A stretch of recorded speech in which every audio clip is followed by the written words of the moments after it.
శ్రీ జలేశ్వరాలయ అభివృద్ధి పనులకు మీరు భూరి విరాళాలు అందించండి. స్వామివారి కృపకు పాత్రులు కండి.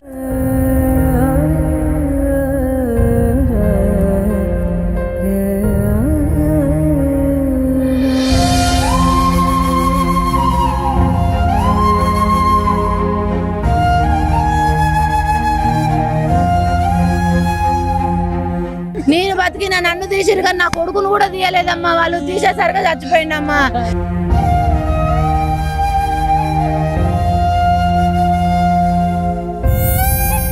నమస్తే, welcome to Suman TV Warangal. నేను మీ స్వాతి బచ్చు. ఈరోజు ఉమెన్స్ డే రోజు అత్యంత దారుణ సంఘటన మీకు చూపించబోతున్నానండి. ఇది ఒక పెద్ద దుర్ఘటన అనే చెప్పాలి. ఒక కుటుంబం వరంగల్ నుంచి సంగెం మండలంలో తీగరాజుపల్లి అనే గ్రామానికి వెళ్తున్న క్రమంలో ఎస్ఆర్ఎస్పి కాలువలోకి దూసుకెళ్ళింది కారు. అసలు అత్యంత దారుణం అని చెప్పాలి. అక్కడ తండ్రికి, కుటుంబంలో ఉన్న తండ్రికి గుండెపోటు రావడము, అక్కడ పక్కనే ఉన్న భార్య చేతిలో బాబు ఉండడం, వెనకాల సీట్లో పాప ఉండడం జరిగిందంట. ఆ క్రమంలో గుండెపోటు వచ్చినప్పుడు వెంటనే ఇమీడియట్గా కారుని కంట్రోల్ చేయలేకపోయిన అతను పక్కన చెరువు ఉండడం వల్ల కాలువలోకి దూసుకెళ్ళిపోయినాడంట. ఆ కాలువలోకి దూసుకెళ్లే క్రమంలోనే ఆ బాబుని చేతిలో పట్టుకున్న తల్లి విసిరివేయడం జరిగింది. ఆ బాబు శవం అయితే దొరికింది. కాకపోతే ఈమెను తల్లిని మాత్రము తాడుపట్టి పైకి లావడం జరిగిందట. తల్లి ఒకతే బతికి ఉండడము, ఇంకా తండ్రి కూతుళ్ళ ఇద్దరి శవాలే కానీ బయటికి తీయకపోవడం అయితే చాలా దారుణం అని చెప్పాలి. ఇప్పటివరకు కూడా ఏం ఇన్ఫర్మేషన్ సరిగ్గా రాలేదు మనకి. ఇక్కడే మనం ఉన్నాము. తల్లి మాత్రమే ఇక్కడ ఉంది. ఆ బాబు కూడా ఇక్కడ పోస్ట్ మార్టంకి తీసుకురావడం జరిగింది. ఇంకా తండ్రి కూతుళ్ళు అయితే ఇంకా రాలేదు, దొరకలేదని అంటున్నారు.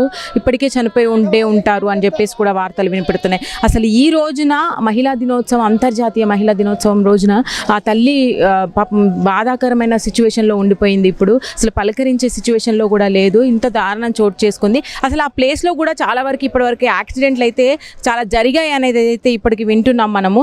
ఒకసారి వాళ్ళ మాటలో తెలుసుకుందాం. అసలు వాళ్ళని ఇప్పుడు మందలించే పరిస్థితి లేదు. బట్ ఏం జరిగింది, ఎలా జరిగింది అనేది అయితే తెలుసుకునే ప్రయత్నం చేద్దాం. ఒకసారి రండి.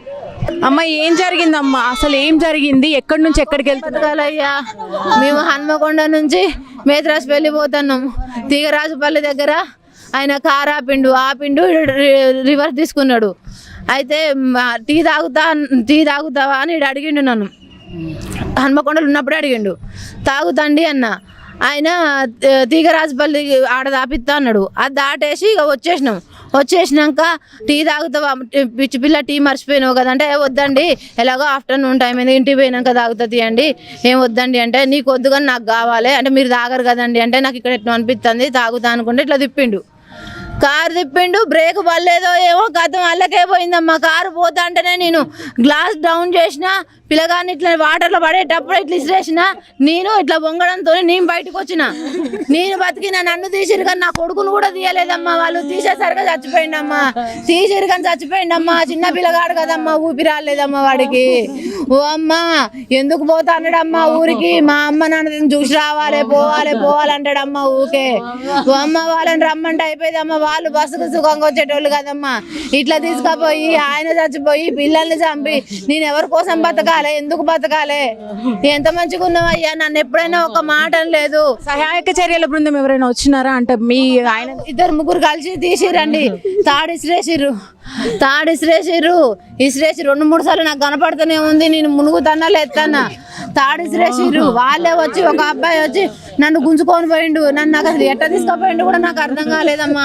తీసుకొచ్చిండు, ఒడ్డుకేసిండమ్మా. చూసుకుంటానే ఉన్నా నా కొడుకు పోతాడని.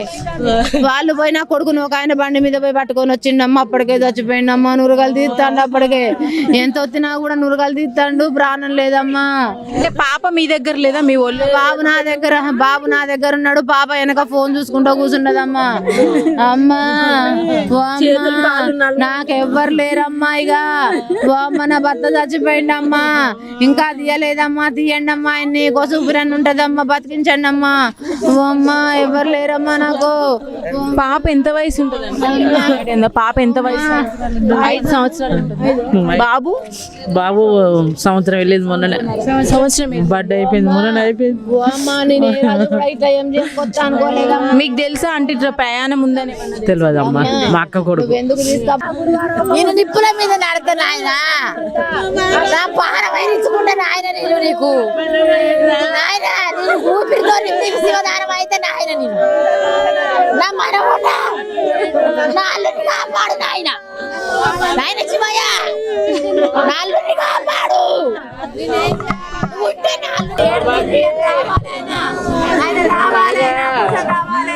రైట్, వాళ్ళ భార్యతో అయితే మాట్లాడడం జరిగిందండి. వీళ్ళు వరంగల్లో ఉంటారంట. ప్రవీణ్ అనే వ్యక్తి 32 ఏళ్ల వయసు ఉంటుంది దాదాపుగా. వాళ్ళ కుటుంబంతో అక్కడికి వెళ్తున్నారంట. సంగెం మండలంలో తీగరాజుపల్లె అనే గ్రామం దగ్గర ఈ సంఘటన అయితే జరిగింది. మేచురాజుపల్లికి వెళ్తున్నారంట. ఆ క్రమంలో ఎస్ఆర్ఎస్పి కాలువ దగ్గర ఆగడం జరిగింది. అక్కడ ఆ పరిణామంలో ఆయనకు గుండెపోటు రావడము జరిగింది అనేది అయితే వాళ్ళ భార్య అనుకుంటుంది. యాక్చువల్గా ఇక్కడ పెయిన్ ఉంది అనేది అయితే చెప్పాడంట. రివర్స్ తీసుకునే క్రమంలో చెరువులోకి వెళ్ళిపోయిందంట. అయితే బాబు ఈమె చేతిలో ఉండడం వల్ల ఈ బాబుని ఇసిరేయడం జరిగింది. వెనక పాప ఫోన్ను చూసుకుంటూ ఉందంట. ఈ ఇద్దరిని కాపాడలేకపోయింది తను. ఆమె మాత్రం తల్లిని మాత్రం తాడు వేసి బయటికి లాగారు. తండ్రి మాత్రము కారుతో సహా కూతురుతో సహా లోపలికి వెళ్ళడం జరిగింది. ఇంకా కూడా సహాయక చర్యలు జరుగుతున్నాయి. లోపల 30 ఫీట్ లోపల ఇప్పుడే ఎస్ఐ గారితో మాట్లాడడం జరిగింది. 30 ఫీట్ లోపల ఈ కారు ఉండడం జరిగిందంట. ఇంకా సహాయక చర్యలు అయితే జరుగుతున్నాయి కానీ బ్రతకడం అయితే కష్టమే అంటున్నారు. చనిపోయి ఉంటారని అయితే అంటున్నారు. ఇదైతే మరీ దారుణ సిచ్యువేషన్ అండి. ఆయన మాత్రం ఏదో ఫైనాన్స్ కంపెనీలో జాబ్ చేస్తుంటాడట. మామూలుగా మంచిగా ఉండే కుటుంబము ఒక్క రోజులో వాళ్ళ జీవితాలు మొత్తం తారుమారైపోయినాయని చెప్పాలి. చిన్న పిల్లలు, అబ్బం శుభం తెలియని చిన్న పిల్లలు ఈ రోజున అసలు తల్లికి తండ్రికి ఇద్దరికి దూరంగా వెళ్ళిపోయారు. తండ్రితో సహా వెళ్ళిపోవడము ఇంకా బాధాకరం అని చెప్పాలి. ఇంకా దీని గురించి అయితే ఇంకా వివరాలు తెలియాల్సింది. బాడీలు కూడా రావాల్సి ఉంది. తండ్రిది కూడా కూతురిది కూడా. బాబు ఇంకా తల్లి ఇక్కడ ఉన్నారు. బాబు శవమై లోపల ఉన్నారు. తల్లి ఒక్కతే అక్కడ విలుపిస్తూ ఉంది. ఇలాంటి సంఘటనలు చాలా రిపీటెడ్గా జరుగుతున్నాయండి ఈ మధ్యలో. కొంచెమైనా కారు మీద అవగాహన ఉంటే మరి తల్లి ఏదైనా అక్కడ వెంటనే ఏదైనా చర్య తీసుకొని హ్యాండ్ బ్రేక్ లాగడం ఏమైనా అయ్యి ఉంటే మాత్రం ఏదైనా కొంచెమైనా కూడా వాళ్ళు వెనక్కి జరిగే వాళ్ళేమో కారు వెనక్కి జరిగేదేమో అనేది అయితే ఇక్కడ అభిప్రాయాలు వ్యక్తమవుతున్నాయి. ఏదేమైనా ఆ సంఘటన స్థలంలో అయితే రిపీటెడ్గా జరుగుతున్నాయంట.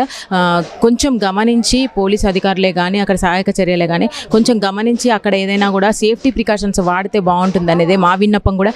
ఇలాంటివి మరి ఒక్కసారి మనకు జరగద్దు అనేది అయితే మనం కూడా మనస్ఫూర్తిగా కోరుకుందాం. ఇంకా బాడీలు అయితే రావాల్సి ఉంది, వేచి చూద్దాం.